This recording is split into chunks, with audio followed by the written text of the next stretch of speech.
आपका YouTube channel EMS campus पर आपका स्वागत है। आज हम क्लास 10 का इंग्लिश मीडियम साइंस स्टडी कर रहे हैं। अब कहा जाता है कि अगर हमको क्लास 10 का जो साइंस है तो साइंस को 3 पार्ट में डिवाइड किया गया है। 3 पार्ट में कौन कौन सा? ए है केमिस्ट्री, बी है फिजिक्स और सी है बायोलॉजी। अब कहा जाता है कि तीनों पार्ट में अगर आप पढ़ेंगे 100 मार्क का होता है। उस 100 मार्क में जो थ्योरी होती है,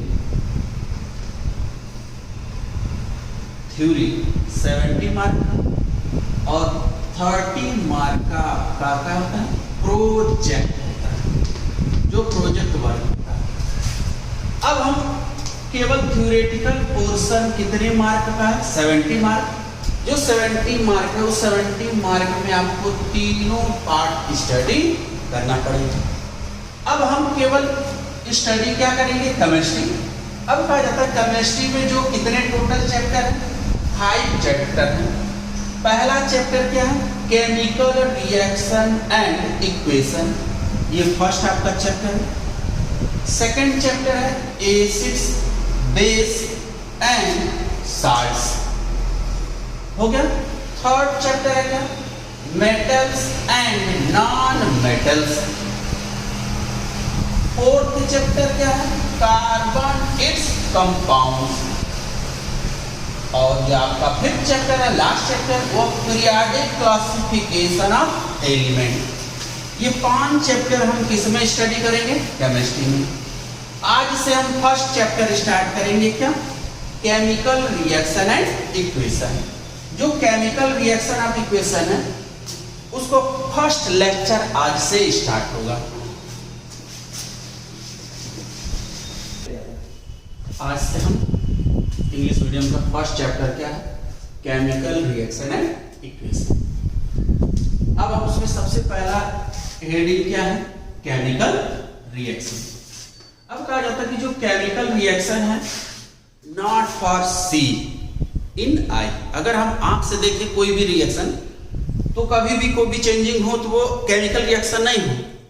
जो केमिकल रिएक्शन की प्रॉपर्टी होती है नॉट चेंज, मतलब दिखाई हमको ना दे। जैसे test of colour, test of colour, अगर टेस्ट ऑफ कलर होता है तो अगर हम कोई भी चीज जब तक टंग पे नहीं रखते तब तक उसका हमको टेस्ट नहीं मालूम चलता, तो वो हमारी कौन सी प्रॉपर्टी शो करेगा? Chemical reaction. अगर उसके पहले अगर देखा जाए कि जैसे formation of curd from milk, milk से जब हम कर्ड में कन्वर्ट करते हैं तो प्रॉपर्टी किसकी होती है? केमिकल रिएक्शन की। अगर हमको इसका डिफिनीशन लिखना है तो अगर हमको ओरल पहले हम बता रहे हैं डिफिनीशन, उसके बाद हम रिटन लिखे हुए हैं। The process in which atom ions molecule transform one or more substance into new substance with new property are called क्या? Chemical reaction. अब हम केमिकल रिएक्शन में देखेंगे क्या? सबसे पहला एग्जांपल अगर हमको देखें कि अगर हमको कोई केमिकल रिएक्शन है, उसके बाद हम रिएक्शन आपको बताएंगे। Burning of fuel, burning of fuel जो होता है तो बर्निंग ऑफ फ्यूल में हम कौन सा देखेंगे? वुड हो गया, कोल हो गया, चारकोल हो गया, पेट्रोल हो गया। फिर अगर उसके बाद हम देखेंगे formation of curd from milk, milk से हमको क्या कन्वर्ट करना है? कर्ड में। तो कहा जाता है कि अगर हमको कर्ड बनाना है तो मिल्क को 72 डिग्री सेल्सियस टेम्परेचर पर हम हीट करेंगे। वो भी कितने मिनट तक?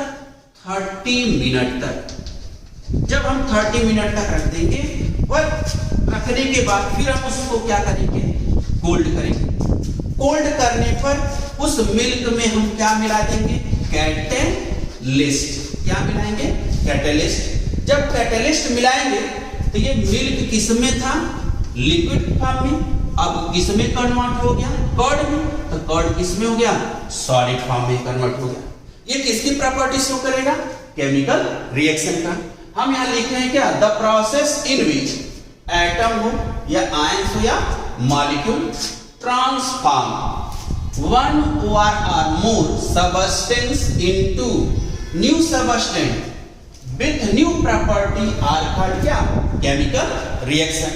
अब हमारे पास कोई रिएक्शन है, हम तो ये थ्योरेटिकल के बेस पर अगर हमारे पास कोई केमिकल रिएक्शन लिखा हो उसको कैसे देखा जाता है? तो रिएक्टेंट के तरफ 2 or more सबस्टेंस होने चाहिए, या तो सेम हो या डिफरेंट हो। अब हमारे पास दो सबस्टेंस मिल गया क्या? सोडियम सॉलिड फॉर्म में और लिक्विड क्या? वाटर क्या? लिक्विड फॉर्म में। जो सोडियम है मोस्ट रिएक्टिव एलिमेंट है, उससे वाटर से हमेशा किसको रिलीज कर देगा? हाइड्रोजन को। तब अब सोडियम क्या करेगा? अगर हम वाटर को ब्रेक कर रहे हैं तो OH माइनस और H प्लस, और सोडियम ऑलरेडी क्या होता है? प्लस होता है, मेटल है, हमेशा किसको अपनी तरफ अट्रैक्ट करेगा? OH माइनस को। तो ये किसमें कन्वर्ट हो जाएगा? प्रोडक्ट की तरफ हमको क्या मिल गया? OH है, OH इसका फॉर्म शो करता है 20 का। अब हमारे पास क्या मिल गया? सोडियम हाइड्रोक्साइड, और क्या रिलीज हो रहा है? Hydrogen gas. अब आपके पास एक एरो बना होगा, उस एरो के ऊपर हम लिखे होंगे क्या? Direction of reaction. अब ये डायरेक्शन ऑफ रिएक्शन का यही होता है कि अगर हमको डायरेक्शन ऑफ रिएक्शन का रीजन जानना है तो रिएक्टेंट हमेशा किसमें कन्वर्ट होगा? प्रोडक्ट में। तो जो रिएक्टेंट होता है हमेशा याद रखिएगा वह रिएक्टिंग सबस्टेंस होगा। जब तक ये रिएक्ट नहीं करेंगे तब तक कोई भी न्यू प्रॉपर्टी कन्वर्ट नहीं होगा। अब ये आपका केमिकल रिएक्शन। अब हम इसका स्टडी करेंगे केमिकल रिएक्शन का identification of chemical reaction. Identification of chemical reaction में यही देखा जाता है कि जो प्रोडक्ट बना है, फॉर्मेशन हुआ है, उसकी क्या क्या प्रॉपर्टी चेंज हो सकती है। तो सबसे पहला अगर हम प्रॉपर्टी अगर इसकी देखें, change of state, identification of chemical reaction, मतलब उसकी जब तक हम केमिकल रिएक्शन की प्रॉपर्टी नहीं पढ़ेंगे तब तक हमको केमिकल रिएक्शन का काम नहीं होगा। अब हम केमिकल रिएक्शन की प्रॉपर्टी यही है कि चेंज इन कलर। अगर कोई भी प्रॉपर्टी अगर उसका कलर चेंज हो रहा वह किसका प्रोसेस होगा? Chemical reaction. Change in taste, change in taste, तो चेंज इन टेस्ट में यही है, तो जब तक उसका टेस्ट चेंज नहीं होता है तब तक उसकी प्रॉपर्टी केमिकल रिएक्शन का नहीं होता। चेंज इन टेम्परेचर, हमेशा कोई भी केमिकल रिएक्शन जैसे digestion of food our body, अगर हम यहाँ देख लें example, digestion of food our body, तो जो डाइजेशन होता सॉलिड्स है या तो कोई लिक्विड है, हमेशा उसका जब तक हमको टेस्ट नहीं मालूम चलेगा ढंग से तब तक उसकी कोई प्रॉपर्टी चेंज नहीं होगी। जैसे बर्निंग ऑफ फ्यूल, उस समय उसकी टेम्परेचर क्या होती है? हाई हो जाती है। जब वो कोल्ड में होता तो किसी नेक्स्ट पार्ट में कन्वर्ट हो जाता है। अब आपका फोर्थ है क्या? Evolution of gas.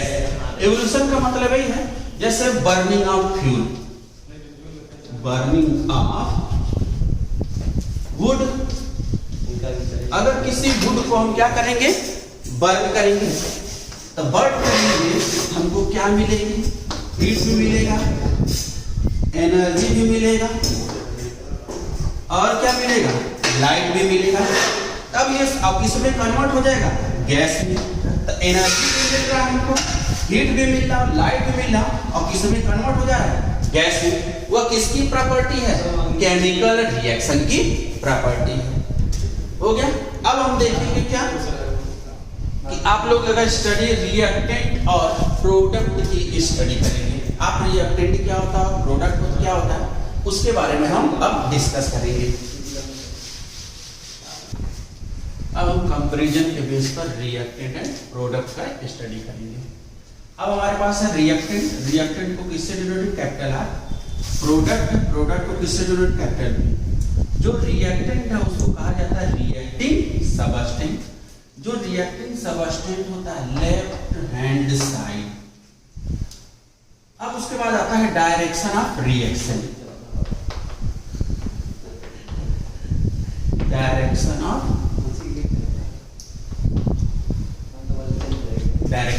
रिएक्शन। तो राइट साइड जो राइट हैंड साइड वो आपका होता है क्या, प्रोडक्ट्स। प्रोडक्ट किससे डिनोटेड करेंगे, कैपिटल पी। प्रोड्यूसिंग सबस्टेंस होता है। जो रिएक्टेंट होता है, रिएक्टेंट्स हमेशा निगेटिव साइन होता है।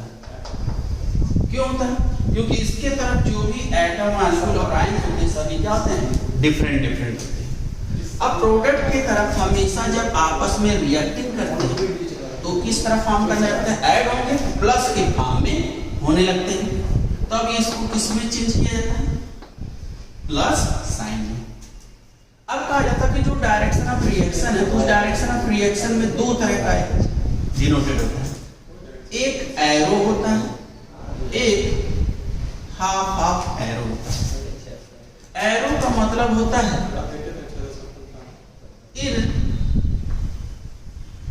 Irreversible reaction. Irreversible reaction means होता है कंप्लीट रिएक्शन। क्या करेंगे, कंप्लीट रिएक्शन। इसको कहा जाता है रिवर्सिबल रिएक्शन। जो रिवर्सिबल रिएक्शन होता है वह reversible reaction in complete reaction, या फिर क्या होगा, इनकम्प्लीट रिएक्शन। अब हमारे पास अगर डेफिनेशन है तो किसका लिखेंगे, रिएक्टेंट का। The substance which are reacted in the reacting are called क्या, reactant. It is denoted by क्या, कैपिटल आर। प्रोडक्ट का अगर हमको डेफिनेशन लिखना, the substance produced by reacting reactant are called product. It is denoted by capital B. अब ये हो गया। अब जब तक हम कोई एक एग्जांपल नहीं देखेंगे तब तक ये क्लियर नहीं होगा कि कौन सा रिएक्टेंट है और कौन सा प्रोडक्ट है। अब हम यहाँ देखेंगे एग्जांपल। एग्जांपल क्या है,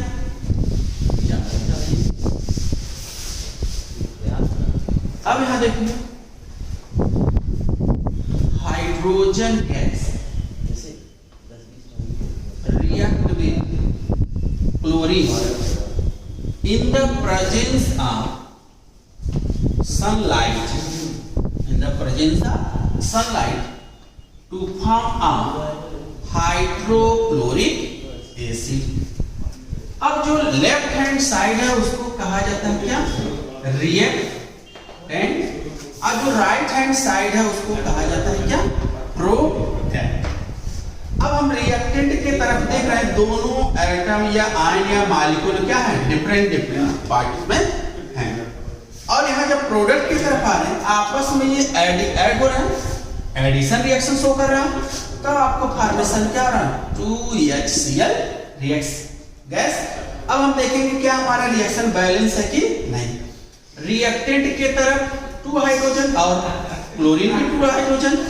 जब हम प्रोडक्ट की तरफ आए तो प्रोडक्ट की तरफ भी कितने हाइड्रोजन, 2 हाइड्रोजन और 2 क्लोरीन, जिससे रिएक्शन क्या हो जाएगा, बैलेंस हो जाएगा। अब जो लेफ्ट हैंड साइड है उसको क्या कहेंगे, रिएक्टेंट। जो राइट हैंड साइड है उसको क्या कहेंगे, प्रोडक्ट। जिससे कंफर्म हो गया रिएक्टेंट हमेशा क्या होता है, लेफ्ट हैंड साइड, वो निगेटिव साइड में होता है। और जो प्रोडक्ट होता है राइट हैंड साइड, हमेशा किस पे फॉर्म में होता है, प्लस फॉर्म में। ये आपका रिएक्टेंट है प्रोडक्ट का, ठीक।